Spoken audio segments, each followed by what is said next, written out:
नमस्कार, हिंदी खबर में आप सभी का स्वागत है। मैं हूं आपके साथ ऋषभ सोनी। रुक करते हैं खबरों का। पूर्व केंद्रीय मंत्री उपेंद्र कुशवाहा की पार्टी का नाम अब राष्ट्रीय लोक मोर्चा पार्टी हो गया है। इसकी जानकारी उन्होंने एक प्रेस कॉन्फ्रेंस में दी। उन्होंने कहा कि पहले हमारी पार्टी का नाम राष्ट्रीय लोक जनता दल था, लेकिन जब निर्वाचन आयोग में रजिस्टर्ड करने के लिए हम लोगों ने दिया तो उसके बाद राष्ट्रीय लोक मोर्चा के नाम से उसका रजिस्ट्रेशन हुआ है।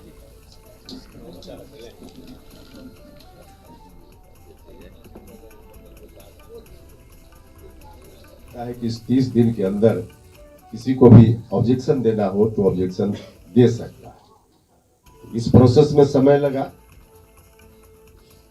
और तमाम समय और प्रक्रिया के बाद अंतिम रूप से कल पत्र इलेक्शन कमीशन का प्राप्त हो गया है और पार्टी रजिस्टर्ड हो गई है। नहीं, तैयारी तो 40 सीट पर है, क्योंकि जहां हम लड़ेंगे वहां भी, जहां हमारे पार्टनर मतलब एनडीए गठबंधन के दूसरे दल के साथ ही लड़ेंगे, वहां भी हमारी तैयारी जरूरी है।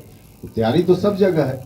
हमारी पार्टी कितनी जगह पर लड़ेगी यह तय होगा एनडीए गठबंधन में, फिर हम बता पाएंगे ना। और बड़ी खबर पटना से, जहां पर आरजेडी का एनडीए पर हमला। आरजेडी प्रवक्ता एजाज अहमद का बयान, वो मोदी की बात करते हैं, हम मुद्दे की। हम जनता के सवाल पर जनता के बीच जा रहे हैं, हमें जनता का साथ भी मिल रहा है, यह कहना है राजद प्रवक्ता का। बीजेपी शासित राज्यों में महिलाओं पर अत्याचार हो रहा है, दलितों आदिवासियों पर अत्याचार हो रहा है, यह दावा प्रवक्ता के जरिए। राजद प्रवक्ता का कहना है कि हमें जनता का साथ भी मिल रहा है। बीजेपी शासित राज्यों में महिलाओं पर अत्याचार हो रहा है, गरीबों आदिवासियों पर अत्याचार हो रहा है।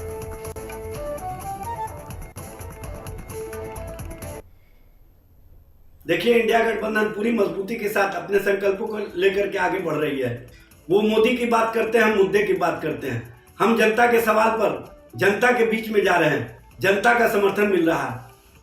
जिस तरह से भारतीय जनता पार्टी शासित राज्यों में महिलाओं पर अत्याचार की घटनाओं में वृद्धि हो रही है, दलित, आदिवासी, पिछड़ा, अति पिछड़ा समाज के लोगों को प्रताड़ना का शिकार होना पड़ रहा है। और सबसे बड़ी बात यह है कि जो यौनाचार के घटनाओं में भारतीय जनता पार्टी के नेता कार्यकर्ता शामिल रहते हैं, उनको बचाने का पार्टी की ओर से लगातार कार्य किया जा रहा है।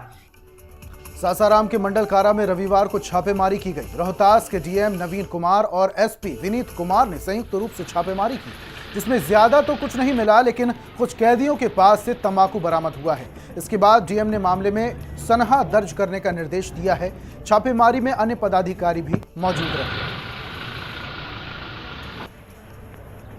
मैं स्वयं और एसपी साहब, एसडी और एसडीपीओ सभी लोगों ने आज यहाँ पे औचक कारा में हम लोगों ने छापामारी की और एक एक बैरक और एक एक वार्ड की तलाशी ली गई, हॉस्पिटल के वार्ड की भी तलाशी ली गई और सभी चीज़ों को देखा गया गहनता से। इसके अलावा सीसीटीवी कैमरा की क्या उपलब्धता है और सीसीटीवी कैमरा फंक्शनल है या नहीं है, और जो बाकी जो नॉर्म्स हैं, कारा के जो नॉर्म्स है, उसके आलोक में पूरी जांच की गई और इसमें आवश्यक निर्देश इन लोगों को दिए गए हैं। कोई उस तरह के आपत्तिजनक सामान प्राप्त नहीं हुए हैं। हल्के फल्के जो तंबाकू और अन्य जो पदार्थ हैं वो प्राप्त हुए, जिसपे निर्देश दिया गया है इन लोगों को सनहा करके अग्रतर कार्रवाई करें। बिहार के बेगूसराय में ट्रिपल मर्डर से सनसनी फैल गई। यहां एक पिता अपनी बेटी को ससुराल भेजने गया था, साथ में बेटे को भी लेकर गया था। बेटी के ससुराल पहुंचते ही ससुराली भड़क गए और विवाद हो गया। इस दौरान बेटी के ससुर ने तीनों को गोली मार दी, जिससे उनकी मौके पर ही मौत हो गई। बताया जा रहा है कि पकड़ुआ विवाद के बाद से ससुराली नाराज थे। लड़की को रखने गया था, हाँ। बस उतने देर में मार दिया सर। कौन लोग ने लड़की को रखने गया, मैंने किस किस को मारा? पापा गया, भाई गया। अच्छा। लड़की के पापा, भाई और लड़की तीनों गया साथ।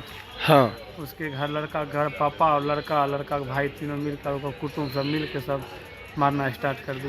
भाई और लड़की को लड़की, पापा को लड़की, भाई तीनों हत्या हो गई। और भागलपुर में 2 दिन से लापता महिला का शव मिलने से स्थानीय लोगों ने रविवार को जमकर बवाल काटा। जिले के नवगछिया में लोगों ने मौके पर पहुंची पुलिस को खदेड़ दिया। पुलिस जीप समेत कई गाड़ियों को आग के हवाले भी कर दिया। इस दौरान पत्रकारों के साथ मारपीट भी की गई। स्थिति पर काबू पाने की कोशिश की जा रही है। घटना के बाद नवगछिया एसडीओपी, नवगछिया एसपी समेत कई पुलिस पदाधिकारी मौके पर पहुंचे और मामले की तफ्तीश जारी है।